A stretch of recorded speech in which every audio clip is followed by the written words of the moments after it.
ಇತ್ತೀಚಿನ ಈ ರಾಜಕೀಯ ಬೆಳವಣಿಗೆಗಳನ್ನು ಗಮನಿಸ್ತಾ ಇದ್ದೀವಿ. ಅದರಲ್ಲೂ ಡಿ.ಕೆ. ಶಿವಕುಮಾರ್ ಅವರು ಸಿಎಂ ಆದ ನಂತರ ಒಂದಷ್ಟು ಬೆಳವಣಿಗೆಗಳಾಗ್ತಾ ಇದೆ. ನಾನಾ ನೀನಾ ಅನ್ನುವಂತಹ ವಿಚಾರ ಸಿಕ್ಕಾಪಟ್ಟೆ ಚರ್ಚೆ ಆಗ್ತಾ ಇದೆ. ಅದರ ಜೊತೆಗೆ ನಿನ್ನೆ ಮೊನ್ನೆ ಬಂದಂತಹ ಶಾಸಕರುಗಳೆಲ್ಲರೂ ಕೂಡ ಬಾಯಿಗೆ ಬಂದಂಗೆ ಮಾತನಾಡುವಂತಹ ಕೆಲವೊಂದಿಷ್ಟು ವಿಡಿಯೋಗಳು, ಆಡಿಯೋಗಳು ಸಿಕ್ಕಾಪಟ್ಟೆ ವೈರಲ್ ಆಗ್ತಾ ಇದೆ. ಓಪನ್ ಆಗಿ ಚಾಲೆಂಜ್ಗಳು ಕೂಡ ಸಿಕ್ಕಾಪಟ್ಟೆ ಶುರುವಾಗಿದೆ. ಈ ಕಡೆ ನಾನು ಯಾರ ಬಗ್ಗೆ ಮಾತಾಡ್ತಾ ಇದ್ದೀನಿ ಅಂತ ಹೇಳಿದ್ರೆ, ಕಾಂಗ್ರೆಸ್ ಶಾಸಕರಾದಂತಹ ಪ್ರದೀಪ್ ಈಶ್ವರ್ ಅವರು ಬಾಯಿಗೆ ಬಂದಂಗೆ ಮಾತಾಡೋದು, ಚಾಲೆಂಜ್ ಮಾಡೋದು, ತೊಡೆ ತಟ್ಟೋದು, ಮೀಸೆ ತಿರ್ಬೋದು ಅದೇನು ಮೊದಲನೇ ಬಾರಿ ಅಲ್ಲ. ಹಿಂದೆನೂ ಕೂಡ ಸಾಕಷ್ಟು ಬಾರಿ ಈ ರೀತಿಯ ಓಪನ್ ಚಾಲೆಂಜ್ಗಳನ್ನು ಮಾಡಿದ್ದಾರೆ, ತೊಡೆ ತಟ್ಟಿದ್ದಾರೆ, ಮೀಸೆನೂ ತಿರುವಿದ್ದಾರೆ. ಆದರೆ ಪದೇ ಪದೇ ಅವರ ಹೇಳಿಕೆಗಳು ಸಾಕಷ್ಟು ವಿವಾದಕ್ಕೂ ಕೂಡ ಎಡೆ ಮಾಡಿಕೊಟ್ಟಿದೆ. ನೆನೆನೂ ಕೂಡ ಅಷ್ಟೇನೆ, ಪ್ರದೀಪ್ ಈಶ್ವರ್ ಅವರು ಮಾಜಿ ಸಿಎಂ ಕುಮಾರಸ್ವಾಮಿ ಅವರಿಗೆ ಓಪನ್ ಆಗಿ ಚಾಲೆಂಜ್ ಹಾಕ್ತಾರೆ. ಮೊನ್ನೆ ಈ ವಾಚ್ ವಿಚಾರವನ್ನ ಪ್ರಸ್ತಾಪ ಮಾಡಿದ್ರು. ಯಾರು? ಪ್ರದೀಪ್ ಈಶ್ವರ್ ಅವರು. ಕುಮಾರಸ್ವಾಮಿ ಅವರು ಸಿಎಂ ಆಗಿದ್ದಂತಹ ಅವಧಿಯಲ್ಲಿ ಎಷ್ಟೆಲ್ಲ ತರಹೇವಾರಿ ವಾಚ್ಗಳನ್ನು ಕಟ್ಟಿದ್ದಾರೆ, ಅವೆಲ್ಲ ಎಷ್ಟೆಷ್ಟು ಕೋಟಿ ಎಷ್ಟೆಷ್ಟು ಲಕ್ಷ ರೂಪಾಯಿ ಬೆಲೆ ಬಾಳುವಂಥದ್ದು, ವಿಡಿಯೋ ಸಮೇತ ಕೊಟ್ಟಿದ್ದೀನಿ ಅಂತ. ಅದಕ್ಕೆ ರಾಜ್ಯದ ಜನ, JDS ಕಾರ್ಯಕರ್ತರುಗಳು, JDS ಅಭಿಮಾನಿಗಳು ಉತ್ತರ ಕೊಡ್ತಾರೆ, ಪ್ರದೀಪ್ ಈಶ್ವರ್ ಅವರೇ, ಕುಮಾರಸ್ವಾಮಿ ಅವರು ಒಬ್ಬರೇ ವಾಚ್ ಕಟ್ಟಿಲ್ಲ, ನಿಮ್ಮ ಸಿಎಂ ಡಿ.ಕೆ. ಶಿವಕುಮಾರ್ ಅವರು ಕಟ್ತಾ ಇದ್ದಾರೆ, ಗಮನಿಸಿ. ಅದರ ಜೊತೆಗೆ ಈ ವಾಚ್ ವಿಚಾರಕ್ಕೇನೆ ಸಾಕಷ್ಟು ವಿವಾದ ಆಯಿತು ಸಿದ್ದರಾಮಯ್ಯ ಅವರು ಸಿಎಂ ಆಗಿದ್ದಂತಹ ಸಂದರ್ಭದಲ್ಲಿ. ಅದರ ಜೊತೆಗೆ ಈ ಜಾತಿ ವಿಚಾರವನ್ನ ಕೂಡ ಎಳೆದು ತರ್ತಾ ಇದ್ದಾರಲ್ಲ ಪ್ರದೀಪ್ ಈಶ್ವರ್ ಅವರು, ಅದಕ್ಕೆ ಪ್ರತಿಯೊಬ್ಬರು ಕೂಡ ಪ್ರದೀಪ್ ಈಶ್ವರ್ ಅವರಿಗೆ ಛೀಮಾರಿ ಹಾಕ್ತಾ ಇದ್ದಾರೆ. ನೋಡಿ, ಇಲ್ಲಿ ಅವರ ವೈಯಕ್ತಿಕ ವಿಚಾರಗಳು ಏನೇ ಇರಲಿ, ಅವರ ವಿಚಾರಕ್ಕೆ ಸಂಬಂಧಪಟ್ಟಂತೆ ಕುಮಾರಸ್ವಾಮಿ ಅವರು ಮಾತಾಡಿರಬಹುದು, ಇಲ್ಲ ಅಂತ ಖಂಡಿತ ನಾವು ಕೂಡ ಹೇಳಲ್ಲ. ಆದರೆ ಕುಮಾರಸ್ವಾಮಿ ಅವರೆಲ್ಲೂ ಕೂಡ ಪ್ರದೀಪ್ ಈಶ್ವರ್ ಅವರ ಜಾತಿ ವಿಚಾರವನ್ನ ಎತ್ಕೊಂಡು ಬಂದು ಮಾತಾಡಿಲ್ಲ. ಆದರೆ ಪ್ರದೀಪ್ ಈಶ್ವರ್ ಅವರು ಬೇಕಂತಲೇ ಜಾತಿ ವಿಚಾರವನ್ನ ಎಳೆದು ತಂದು ಮಾತಾಡ್ತಿದ್ದಾರಾ? ಅವರ ಮಾತಲ್ಲಿ ಹಂಗೆ ಅನ್ಸುತ್ತೆ.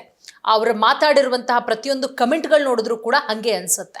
ನೋಡಿ, ಕುಮಾರಸ್ವಾಮಿ ಅವರಿಗೆ ಪ್ರದೀಪ್ ಈಶ್ವರ್ ಅವರು ಓಪನ್ ಚಾಲೆಂಜ್ ಹಾಕಿದ್ದಾರೆ. ತಾಕತ್ತಿದ್ರೆ ಚಿಕ್ಕಬಳ್ಳಾಪುರದಲ್ಲಿ ನಿಲ್ಲಿ ಸವಾಲ್ ಹಾಕಿರೋದು. ಅದಕ್ಕೆ ಬೇರೆ ಬೇರೆ ನಾಯಕರುಗಳು ಉತ್ತರ ಕೊಡ್ತಾ ಇದ್ದಾರೆ. ಪ್ರದೀಪ್ ಈಶ್ವರ್ ಅವರೇ, ಒಂದು ಬಾರಿ ಸಿಎಂ ನೀವು, ಅವರು 2 ಬಾರಿ ಸಿಎಂ ಆದವರು, ಮಾಜಿ ಪ್ರಧಾನಮಂತ್ರಿಗಳ ಮಗ, ರಾಜಕೀಯದಲ್ಲಿ ಸಾಕಷ್ಟು ವರ್ಷಗಳ ಅನುಭವ ಇದೆ, ನೀವು 1 ಬಾರಿ MLA ಆಗಿದ್ದೀರಾ, 1 ಬಾರಿ MLA ಆಗಿದ್ದಕ್ಕೆ ಈ ರೀತಿ ಹಾರಾಟ ಸರಿಯಲ್ಲ ಪ್ರದೀಪ್ ಈಶ್ವರ್ ಅವರೇ ಅಂತ ಹೇಳಿ, ಈ 32 ಎಕರೆ ಭೂಮಿ ತೆಗೆದುಕೊಳ್ಳೋದಕ್ಕೆ ಯಾವ ಬದನೆಕಾಯಿ, ಯಾವ ಟೊಮೆಟೊ ಸೀಡ್ ಹಾಕಿದ್ರು, ಯಾವ ಸೀಡ್ ಹಾಕಿದ್ರೆ ಹೇಳಿ, ನಮ್ಮ ರೈತರಿಗೆ ಅದೇ ಬದನೆಕಾಯಿ ಸೀಡ್ ಕೊಡಿಸ್ಬೇಕು. ಪ್ರದೀಪ್ ಈಶ್ವರ್ ಅವರು ಯಾಕೋ ತಮ್ಮ ನಾಲಿಗೆಗೂ, ಮೊನ್ನೆ ನಾನು ಹೇಳಿದ್ದೆ, ತಲೆಗೂ ನಾಲಿಗೆಗೂ ಈ ಮೆದುಳಿಗೂ ಕನೆಕ್ಷನ್ನೇ ಇಲ್ಲ ಅಂತ ಹೇಳಿ, ಇಲ್ಲಿಂದ ಹೆಂಗೆ ಬರುತ್ತೆ ಅದನ್ನು ಹಾಗೆ ಮಾತಾಡ್ಬಿಡ್ತಾರೆ. ಅದನ್ನು ಮಾತಾಡೇ ಸಾಕಷ್ಟು ವಿವಾದ. ಪ್ರದೀಪ್ ಈಶ್ವರ್ ಅವರ ಮಾತು ಅವರ ಪಕ್ಷಕ್ಕೆ ಸಿಕ್ಕಾಪಟ್ಟೆ ಡ್ಯಾಮೇಜ್ ಆಗ್ತಾ ಇದೆ.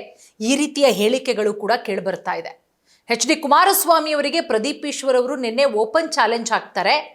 ಕುಮಾರಣ್ಣ ಅದನ್ನು ಸ್ವೀಕಾರ ಮಾಡ್ತಾರ ಅನ್ನೋದು ಕೂಡ ಈಗಿರೋದು. ಯಾಕಂದರೆ ನಿಖಿಲ್ ಕುಮಾರಸ್ವಾಮಿ ಅವರು ಹೇಳ್ತಾರೆ, ಅಯ್ಯೋ ಬಿಡ್ರಿ, ಅವರೆಲ್ಲ ಪ್ರಚಾರ ಪ್ರಿಯರ ಬಗ್ಗೆ ಎಲ್ಲ ಮಾತಾಡೋಕ್ಕಾಗಲ್ಲ ಅಂತ ಹೇಳಿ. ನಿನ್ನ ಚೇಲಾಗಳಿಗೆ ಹೆದರೋ ಮಗ ನಾನಲ್ಲ, ತಾಕತ್ತಿದ್ರೆ ನೀನು ಬಂದು ಚಿಕ್ಕಬಳ್ಳಾಪುರದಲ್ಲಿ ನಿಂತ್ಕೋ ಅಂತ ಏಕವಚನದಲ್ಲೇ ಕುಮಾರಸ್ವಾಮಿ ಅವರಿಗೆ ಸವಾಲ್ ಹಾಕ್ತಾರೆ ಪ್ರದೀಪ್ ಈಶ್ವರ್. ಒಕ್ಕಲಿಗ ನಾಯಕ ಡಿ.ಕೆ. ಶಿವಕುಮಾರ್ ಪರವಾಗಿ ನಾನಿದ್ದೀನಿ, ರವಿಕುಮಾರ್ ಕೈಯಲ್ಲಿ ಚಾಲೆಂಜ್ ಮಾಡಿಸೋದಲ್ಲ, ನಿಂಗೆ ತಾಕತ್ತಿದ್ರೆ ನೀನು ಬಂದು ಚಿಕ್ಕಬಳ್ಳಾಪುರದಲ್ಲಿ ನಿಂತ್ಕೋ, ನಿಮ್ಮನೆ ಆಳುಗಳಾಗಿ ಬದುಕಬೇಕಾ ನಾವು? ತಮ್ಮ ಕಾರಿನ ಮೇಲೆ ಚಪ್ಪಲಿ ಎಸೆದ ಬಗ್ಗೆ ಪ್ರದೀಪ್ ಈಶ್ವರ್ ಅವರು ಆಕ್ರೋಶವನ್ನು ವ್ಯಕ್ತಪಡಿಸ್ತಾರೆ. ನನ್ನ ತಾಯಿ ಬಗ್ಗೆ ಮಾತಾಡ್ತೀರಾ, ನನ್ನ ಹೆಂಡತಿ ಬಗ್ಗೆ ಮಾತಾಡ್ತೀರಾ, ತನ್ನ ಕುಟುಂಬದ ಬಗ್ಗೆ ಮಾತಾಡ್ತೀರಾ, ಹಾಗಾದರೆ ಯಾವಾಗಲೂ ನಿಮ್ಮ ಮನೆಗಳ ಆಳುಗಳಾಗಿ ಬದುಕಬೇಕಾ? ಒಕ್ಕಲಿಗ ಸಮುದಾಯದ ಮುಖಂಡರ ನಡೆಗೆ ನಿನ್ನೆ ಪ್ರದೀಪ್ ಈಶ್ವರ್ ಅವರು ತೀವ್ರ ಅಸಮಾಧಾನವನ್ನು ಕೂಡ ವ್ಯಕ್ತಪಡಿಸ್ತಾರೆ. ಇದೇ ಸಂದರ್ಭದಲ್ಲಿ ಅವರು ಹೇಳ್ತಾರೆ, ಯಾವ ಬದನೆಕಾಯಿ ಹಾಕಿಬಿಟ್ಟು 32 ಎಕರೆ ಭೂಮಿ ತಗೊಂಡ್ರಿ? ಕುಮಾರಸ್ವಾಮಿ, ನಿಖಿಲ್ಗೆ ಹೇಳ್ತಾ ಇದ್ದೀನಿ, ನಮ್ಮ ಬಗ್ಗೆ ಪ್ರಶ್ನೆ ಮಾಡಿದ್ರೆ, ನೀವೇನಾದರೂ ನಮ್ಮ ಬಗ್ಗೆ ಪ್ರಶ್ನೆ ಮಾಡಿದ್ರೆ ಮತ್ತೆ ಪ್ರಶ್ನೆ ಮಾಡ್ತಾ ಇದ್ದೀನಿ.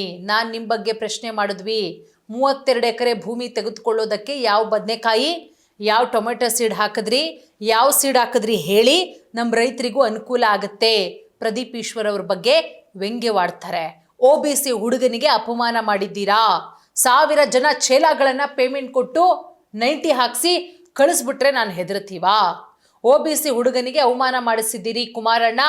JDS 2 OBC ವಿರುದ್ಧವಾಗಿದೆ ಪ್ರದೀಪ್ ಈಶ್ವರ್ ಅವರು. ಬಟ್ ಇಲ್ಲಿ ಪ್ರದೀಪ್ ಈಶ್ವರ್ ಅವರೇ, ನಾವು ಕೂಡ ನಿಮಗೆ ಪ್ರಶ್ನೆ ಮಾಡ್ತಾ ಇದ್ದೀವಿ. ಆಯ್ತು, ಕಾರಿನ ಮೇಲೆ ಏರ್ಬಿಟ್ಟು ಮೀಸೆ ತಿರುವುತ್ತೀರಾ, ತೊಡೆ ತಡ್ತೀರಾ, ಓಕೆ.